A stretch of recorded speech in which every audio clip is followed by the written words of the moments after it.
Hey guys, welcome to the Tech Granth. We are going to solve first missing positive problem from LeetCode today. Do subscribe, like, and share my video, and subscribe to the channel to get any upcoming videos. Okay, so in this particular problem, we are given an array and we need to find the first smallest missing positive integer. So in this particular case, we have an array of size 3 and we have integer 0, 1, 2. So the next missing integer is 3, which is the smallest integer, which is not present in this array. Same thing goes for this array. You have minus 1, 1, 3 and 4. So 2 is missing and this is of size 4. And if we consider this array, so the array length is 5 but all the numbers are greater than 5. So the smallest missing positive number is 1 in this particular case. So how we are going to solve this problem? We can use an additional array, basically an array of integer or an array of boolean to solve this problem. Let me walk you through an example. So basically these two are the same example which are given here, the first two ones. I'll walk through the first one. So this has 1, 2, 0 and the size of this array is 3. So what we can do is we can create a new array, a boolean array or an integer array. I'll use boolean array here. I can tell you how you can use integer array also.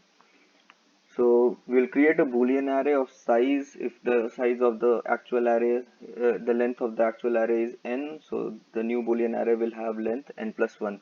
So here since it is 3, we will have 4 elements. Pardon my handwriting. So we have four element in our boolean array. All are false by default. So what we need to do is we can iterate through the element of the input array.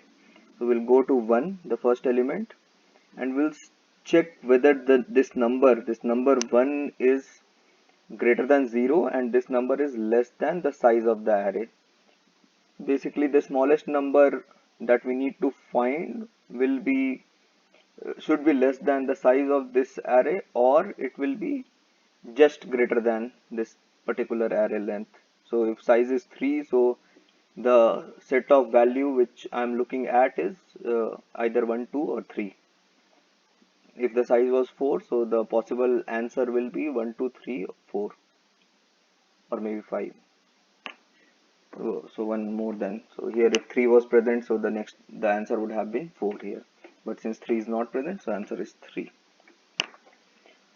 So what we will do, we'll go to the step 1, we'll check this number. Since this number is greater than 0 and it is less than 3, so we'll go to the first position in boolean array and set it as true. So we went here and we have set it as true. Next we go to 2, again do the same check whether 2 is greater than 0 and 2 is less than the size of this array. If that is the case, then basically we will set the position 2 as true. So you see how we are mapping the number with the position. So that is the important point here. That is how that mapping should be. So since this one is 0, so we'll go to the 0th position and mark it as true, basically. So now our boolean array will look something like true, true, true and false. And we just need to iterate through our boolean array. But one thing we need to keep in mind is we will not consider the 0th position. We need to iterate from the first position in the boolean array and we'll go till the end. Wherever we find the first false, basically that position is the number of that number which is the smallest positive number missing. So suppose in this particular case 0 was not present here, it was 3. So in that case, in our final array, this true would have been false and this false would have been true. But in this case, since 3 is not present, so this is the first smallest missing positive number and answer is 3. Now let us code for this.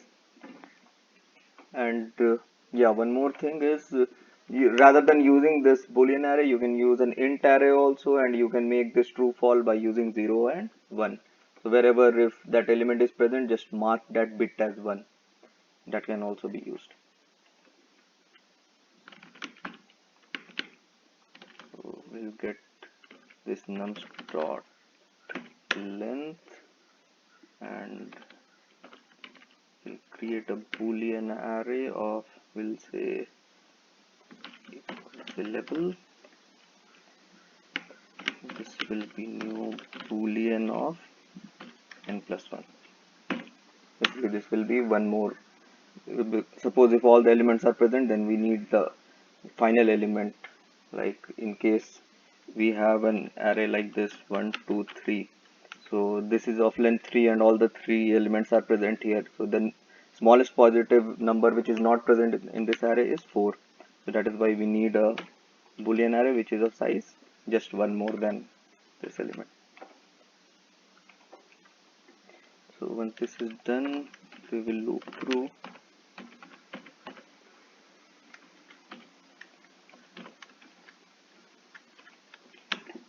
I less than, and we will put a check here with the nums of this I is greater than 0 and nums of I is less than equal to n.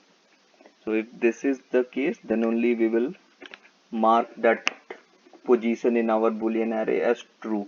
Because suppose for this particular case here, example 3, this array is of length 5, but this all these numbers are more than 5. So basically we don't need to worry about all these numbers. The smallest number which will be missing will always be less than this size of this array.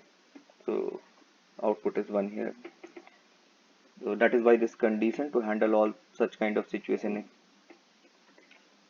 we'll just say available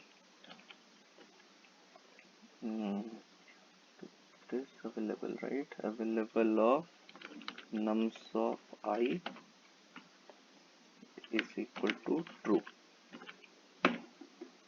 Okay, so we'll just loop through, and every time we find this number is present, so in the boolean array we will make this number as true. So that will populate our boolean array. So it will mark first this one as true, then these two as true, and finally the result part. Now we just need to loop through our boolean array int I less than, since this array will be n plus 1 size, so that is the case, and we'll say if not available, this number is not available, means this boolean array ith element is false. So we'll simply return I. Okay, so we are starting from point 1. First is true, true, then this is false, so we will return this element which is 3. This numbering start from 0, so it's 0 1 2 and 3. And one more thing we need to do, if suppose we have case like this where we explained we have 1 2 and 3.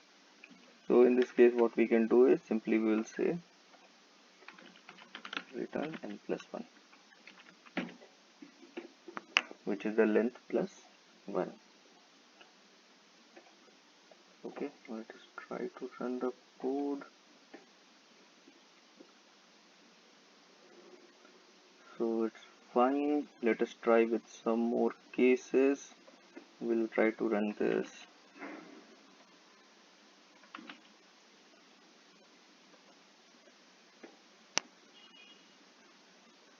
It works for this also. We'll try to run for this also.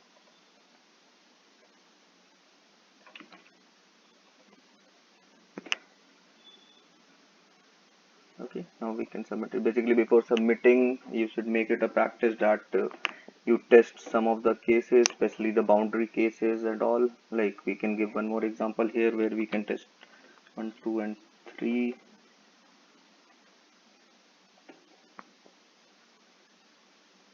So this is working fine, and this is a good practice basically to test your this code before doing a submit, because every time you do a submit it will be recorded here, and that way it will give you a practice for interview also, where you know you can basically we are all habituated of writing the code in an editor. So when we have to write code on a paper or in a system like this, we should basically test few scenarios or run through the scenarios at least. So let us submit it now.